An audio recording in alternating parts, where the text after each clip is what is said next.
Pasamos al punto siguiente en nuestro programa, el contexto histórico del Nuevo Testamento, o sea, la situación concreta de la Palestina al inicio del primer siglo. El año pasado les he dado una cronología del Antiguo Testamento, espero que todavía la tienen en sus archivos. Y espero que se acuerdan de que Israel perdió su soberanía política en 587 a.C.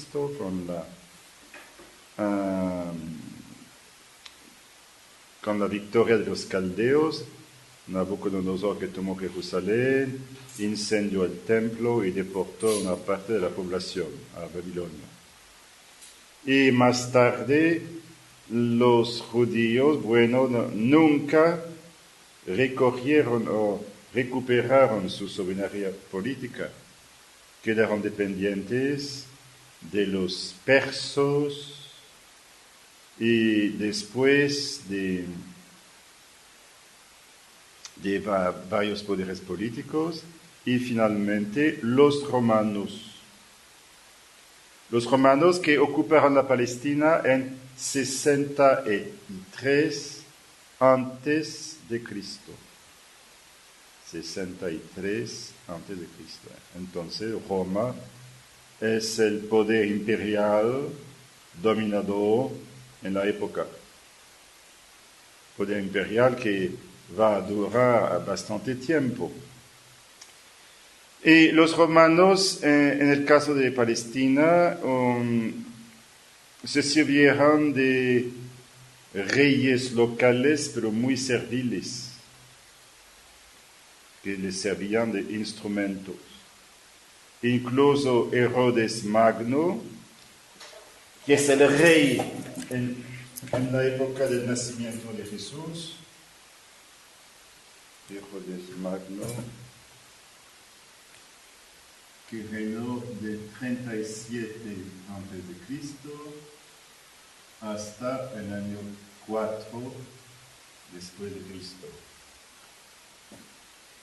Cuidado a la confusión posible con otros Herodes en el Nuevo Testamento. Herodes Antipas, que era rey en la época de la pasión de Jesús. El que hizo degollar a Juan Bautista. No es Herodes Magno, sino Herodes Antipas. Y más tarde Herodes Agripa, delante del cual apareció Pablo en Cesarea. En los Hechos de los Apóstoles. Entonces son varios Herodes, cuidado.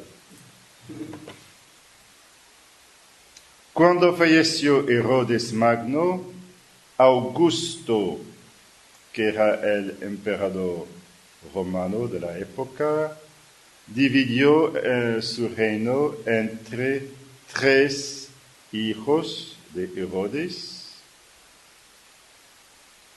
Sí, Herodes, bueno, aquí se lo llaman Herodes el Grande. No sé si es más común, Herodes el Grande. Eso es la misma persona. Entonces, Augusto dividió el reino de Herodes el Grande entre 3 de sus hijos, Arquelao, Antipas y Felipe. Arquelao sobre la Judía, la Samaria y también Idumea. Idumea, lo que corresponde a la antigua región de Edom, del lado este del Jordán. Herodes Antipas sobre Galilea y Felipe sobre la región ubicada al norte y el este del mar de Tiberíades. la región de Cesarea de Filipo, que aparece en el Evangelio de Mateo. Pero esos tres tenían poderes políticos bastante limitados, porque el poder verdadero era Roma, con el gobernador que estaba en Siria. Gobernador romano en Siria y un procurador, autoridad más local, en Cesarea Marítima, bueno, el famoso Poncio Pilato. Fue poblado durante 10 años, de 26 hasta 36. Y después, tuvo problemas con sus autoridades, que lo despacharon a Roma. Para darles una idea, se estima el número de judíos, el número total de judíos en el Imperio Romano en la época, alrededor de 7 millones. Lo que es bastante. Sería más o menos 10% de la población del Imperio Romano. Y si consideramos solo la parte oriental del Imperio Romano, tienen un mapa, parte oriental, digamos, al este de Italia, con la actual Grecia, la actual Turquía, etc. Si consideramos solo la parte oriental, de lengua helenística, o sea, de lengua griega, los judíos representaban 20% de esta población, proporción aún más grande. En Palestina, la gente no habla más hebreo, sino el idioma aramaico, ya hace varios siglos, que es el caso. El hebreo quedaba la lengua de la liturgia, un poco como el latín y el español, para hacer una comparación. Entonces había una influencia muy grande de la cultura griega. Ciudades helenísticas habían sido fundadas, Cesarea Marítima, en el mar, era la residencia del procurador romano, la ciudad de Tiberíades, y miren que algunos apóstoles de Jesús tenían un nombre de origen griego. Felipe, Andreas, son nombres de origen griego. Los judíos en Palestina eran reconocidos por los romanos como siendo una nación particular y con algunos privilegios. Por ejemplo, no tenían la obligación de participar al culto al emperador. Y además, los cultos extranjeros no podían ser celebrados en Jerusalén fuera de una zona muy limitada. Los judíos tenían una cierta independencia administrativa, no completa, pero limitada. ¿Quién representaba a los judíos delante de los romanos? El sumo sacerdote. Que no existía autoridad política de los judíos. No había un procurador, un gobernador judío, ¿no? Era el sumo sacerdote que era la autoridad más grande de los judíos, y entonces la autoridad que podía hablar con los romanos. Él presidía el Sanedrín, un consejo de 70 miembros, cuya misión principal era la administración del templo.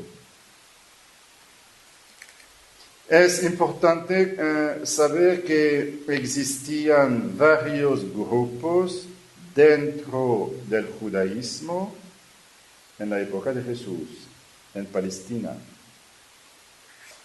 Primer grupo, los fariseos,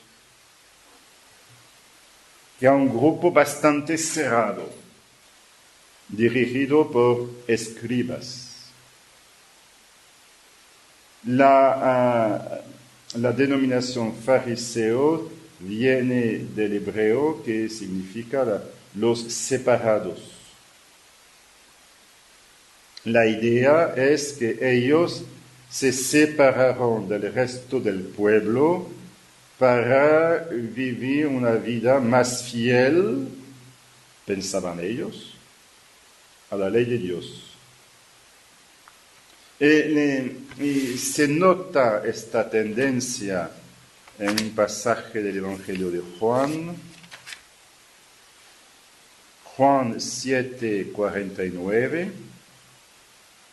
Los fariseos respondieron a los guardias: ¿vosotros también os habéis dejado embaucar? ¿Acaso ha creído en él algún magistrado o algún fariseo? Pero esa gente que no conoce la ley son unos malditos. Miren la soberbia. Sí, volveré a eso más tarde.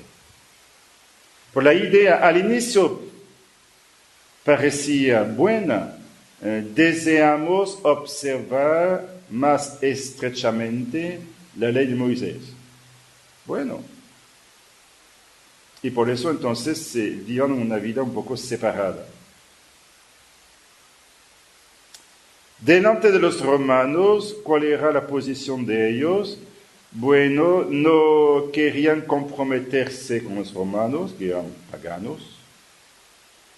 Esperaban la restauración de Israel. La restauración de Israel para ellos implicaba, claro, la restauración de la realeza davídica, según la promesa de Dios a David. Y en la época de Jesús ya hacía casi 6 siglos que no había rey judío en Jerusalén. Entonces los fariseos esperaban la restauración del reino de David, pero lo esperaban como fruto de una intervención directa de Dios y no a través de acciones políticas y aún menos militares. Verdad que en el Nuevo Testamento los fariseos no tienen buena reputación. Creo que algunos de ellos eran buenos, eran personas buenas, pero había así el peligro de la soberbia. O sea, aquellos que no conocen la ley son unos malditos. También la parábola del fariseo del publicano: Señor, te doy gracias de que no soy como este publicano por allá. Y el desprecio. El desprecio de los demás y la autosatisfacción. Practico el ayuno, el diezmo, todo esto. Soy una buena persona. Y eso no le gusta al Señor en absoluto. Tal vez podríamos poner en contraste con esto la actitud interior del salmista que escribió el Salmo 118, el salmo más largo. Bueno, no sabemos quién lo escribió, tampoco cuándo fue escrito.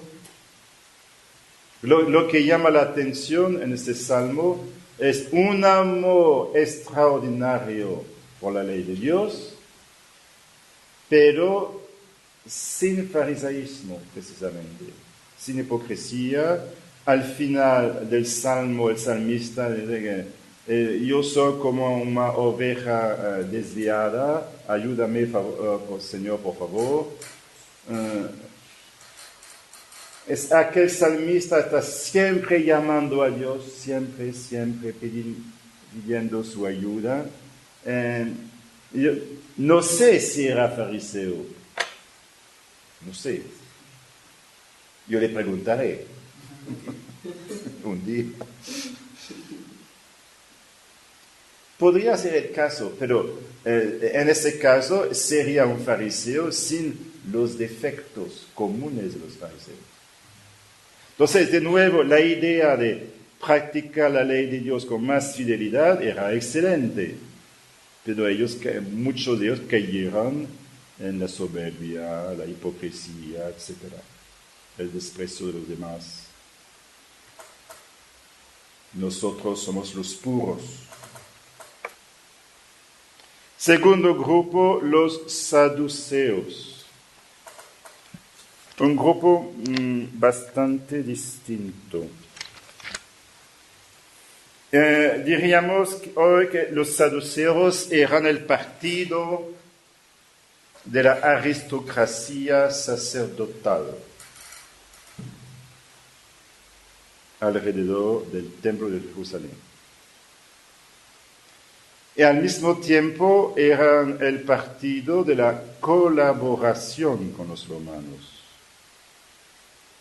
No en el sentido de que eran fascinados por la cultura romana, sino que, pensaban que era necesario comprometerse un poco para vivir, etc.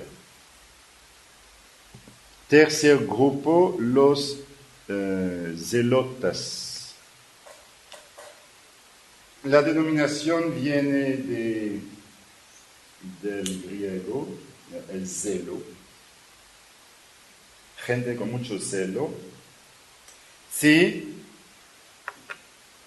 estaban cerca de los fariseos, pero con una diferencia muy grande, tenía un programa político revolucionario. Cuando los fariseos esperaban la restauración del reino de Israel por una intervención de Dios, los zelotas pensaban que ellos mismos iban a ser los instrumentos para la restauración de Israel. Me viene a la memoria una analogía, una diferencia entre Lenin y Marx, sí, dentro del comunismo. Marx pensaba que el capitalismo iba a destruirse por sí mismo, solo había que esperar. Según Marx, el capitalismo estaba lleno de contradicciones, entonces pronto o tarde va a desaparecer. Lenin pensó que no, que había que destruir el capitalismo. Es interesante ver esta analogía. Entonces era un partido revolucionario. Tal vez los romanos, en palabras contemporáneas, dirían, son terroristas.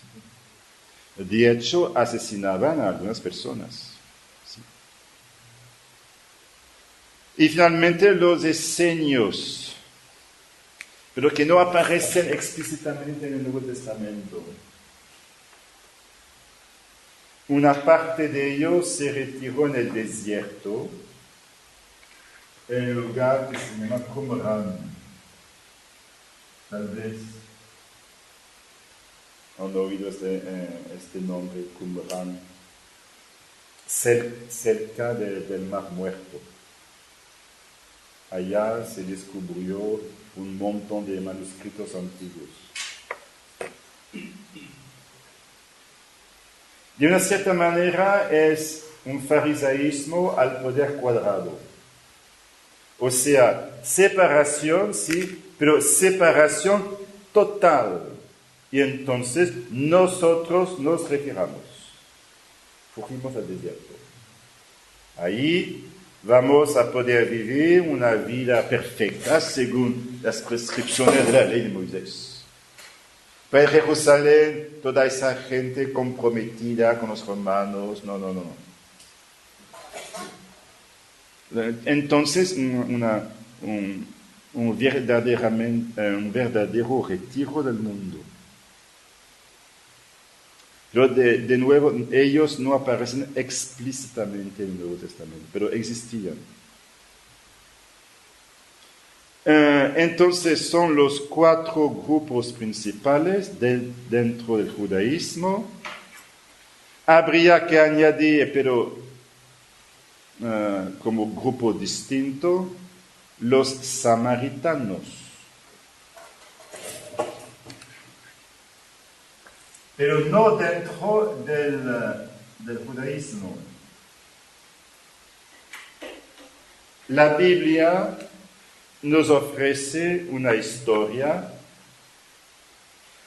discutida por los historiadores profesionales, sí, pero la Biblia nos ofrece una historia sobre el origen histórico de los samaritanos. Vean, segundo libro de los Reyes, 17, a partir del versículo 24. El rey, sí, ¿se acuerdan? Espero que hubo una primera deportación de judíos en Palestina en 722 por parte de los asirios, que eran el poder político más grande de la época, un siglo y medio antes de Babilonia. El rey de Asiria hizo venir gentes de Babilonia, etc., y los estableció en la ciudad de Samaria, en lugar de los israelitas. Entonces, esa gente venía de fuera, no venía de Israel. Se establecieron en sus ciudades, entonces, en lugar de los israelitas deportados. Sucedió que cuando comenzaron a establecerse allí, no veneraban a Yahvé, Dios de Israel, y Yahvé envió contra ellos leones que mataron a muchos. Bueno, es una teología un poco arcaica. Entonces dijeron al rey de Asiria: las gentes que has hecho deportar para establecerlas en la ciudad de Samaria no conocen el culto del Dios de la tierra, y he enviado contra ellos leones que los matan, porque ellos no conocen el culto del Dios de la tierra. Sí, es la mentalidad de muchos pueblos en la época. Cada territorio geográfico tiene su Dios propio. No tenían todavía el concepto de un Dios universal. Entonces, por ejemplo, salir de mi territorio sería perder a mi Dios. Y si me voy a habitar en otro lugar, tengo que dar culto al Dios del lugar. El rey de Asiria dio esta orden: hacer partir allá a uno de los sacerdotes que deporte de ahí, que vaya y habite allí y les enseñe el culto al Dios de la tierra. Vino entonces un sacerdote deportado de Samaria, se estableció en Betel y les enseñó cómo debían reverenciar a Yahvé. Pero cada nación se hizo sus dioses y los pusieron en los templos de los altos que habían hecho los samaritanos, etcétera, etcétera. Veneraban también a Yahvé y se hicieron sacerdotes en los altos tomados de entre ellos. Reverenciaban a Yahvé y servían a sus dioses según el rito de las naciones de donde habían sido deportados. Hasta el día de hoy siguen sus antiguos ritos. Entonces los samaritanos no eran de extracción judaica pura, eran un poco mezclados. Por eso que los judíos no los consideraban como verdaderamente judíos y se peleaban entre sí mismos, etc., como se nota en los evangelios. Existen todavía en Palestina samaritanos. Reconocen solamente el Pentateuco como escritura sagrada, no los profetas. Y están ligados a montañas de Samaria, diciendo que ellos podían celebrar su culto allá y no se necesitaba irse a Jerusalén, al templo. No. Una cosa que de nuevo se nota en Juan 4, Jesús y la mujer samaritana. Claro que a los judíos no les gustaba la ocupación de los romanos, una cosa bien comprensible. Se observa en toda la historia de la humanidad un poder extranjero que ocupa el país. Y la relación entre los judíos y Roma se hizo cada vez más tensa. Llegó a un punto extremo en el reino del emperador romano Calígula. Calígula fue el sucesor de Tiberio. No sé si, tal vez en la cronología, si pusieron las fechas de los emperadores romanos. Sí, Calígula, Calígula, 37-41. Y fue asesinado. Pero era un loco. Ejemplo, nomeó cónsul su propio caballo. No, cónsul.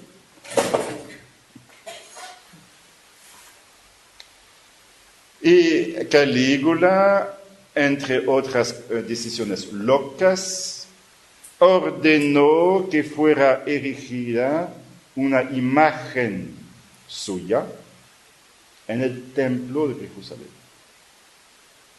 Una decisión totalmente imprudente porque iba directamente contra una tradición sagrada de los judíos. No se pueden hacer representaciones de Dios, ninguna representación en el templo. Incluso hoy en día, en las sinagogas de los judíos, no hay ninguna imagen. Es impensable. Ni siquiera una representación de Abraham, de Moisés, de David. No, nada, absolutamente nada. Entonces la decisión de Calígula era loca. Gracias a Dios, el gobernador de Siria, Petronius, entendió que era una decisión loca y consiguió demorar. Sí, está bien, sí, vamos a hacerlo. Y esperó, hasta la muerte de Calígula. Y finalmente, el sucesor de Calígula, Claudio, canceló la decisión. Una decisión que era totalmente imprudente porque podía provocar un incendio entre los judíos realmente. Compren, por ejemplo, si una mezquita sagrada de los musulmanes, uno pusiese también una imagen. Imagínense la violencia que sería. Finalmente, sucedieron dos rebeldías de los judíos contra Roma, las guerras judaicas contra Roma. La primera de 66 hasta 70. El resultado final fue la destrucción del templo por el general romano Tito. El segundo templo. El templo reconstruido cuando los judíos volvieron del exilio a Babilonia. El segundo templo destruido totalmente. Solo queda una pared. Algunos judíos sueñan, quisiéramos reconstruir el templo. El problema es que hay una mezquita sagrada en el lugar, en el sitio histórico. Y entonces la reconstrucción del templo necesitaría la destrucción de esa mezquita. Imagínense la violencia de los musulmanes. Impensable. Segunda rebeldía, de 132 a 135, provocada por la decisión del emperador romano Adriano de construir un templo pagano en el sitio del templo destruido.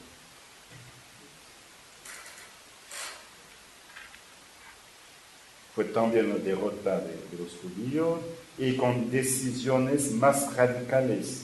Prohibición a los judíos de vivir cerca de Jerusalén. Hay una zona, no me acuerdo exactamente su dimensión, alrededor de Jerusalén con prohibición de entrar a los judíos. Los romanos incluso cambiaron el nombre de la ciudad en un nombre romano. Fue un desastre, un doble desastre. En la segunda vez, un rabí célebre había reconocido en Simón Bar Kokhba el Mesías.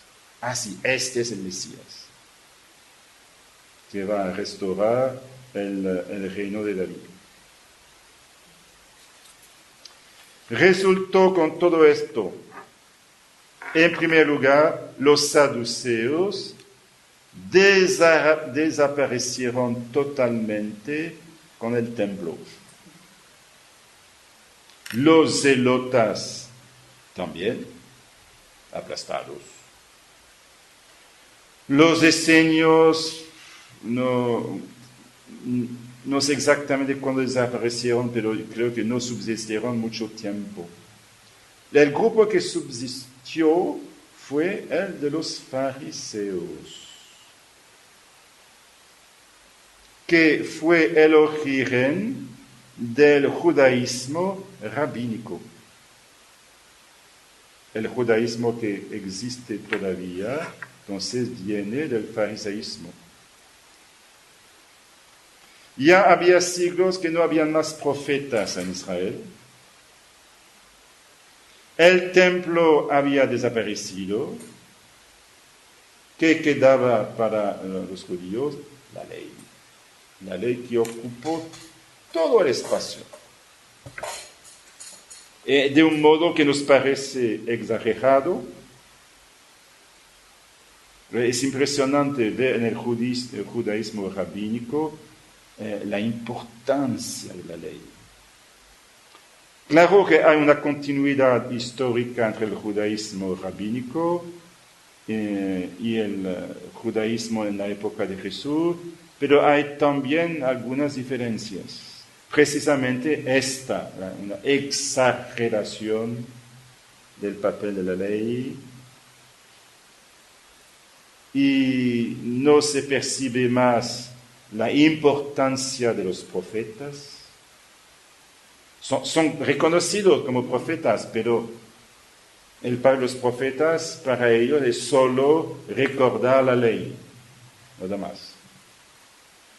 Y aparecieron tradiciones judaicas después de Jesús, tradiciones que después fueron puestas por escrito y dieron lugar a la Mishnah, el Talmud, etc. Que también tienen una importancia muy grande para los judíos. Otro punto que es bueno conocer: los fariseos creían en la resurrección, los saduceos no. Y Pablo, que era fariseo, entonces trató de apoyarse sobre los fariseos. Yo soy fariseo, es por razón de nuestra esperanza en la resurrección que soy prisionero. Y consiguió captar el favor de los fariseos. Gloria al Padre, al Hijo y al Espíritu Santo. Como era en el principio, ahora y siempre, por los siglos.